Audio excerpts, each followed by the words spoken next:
বিপদ সকলের জীবনেই আসে, কিন্তু অনেক মানুষ বিপদ এলে ভগবানকে দোষারোপ করেন। বলেন যে আপনি আমাকে রক্ষা কেন করছেন না?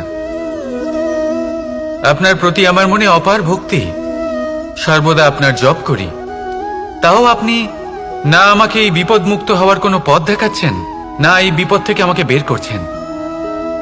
এবার এটা হলো আপনার ভাবনা, আপনার দৃষ্টিভঙ্গি।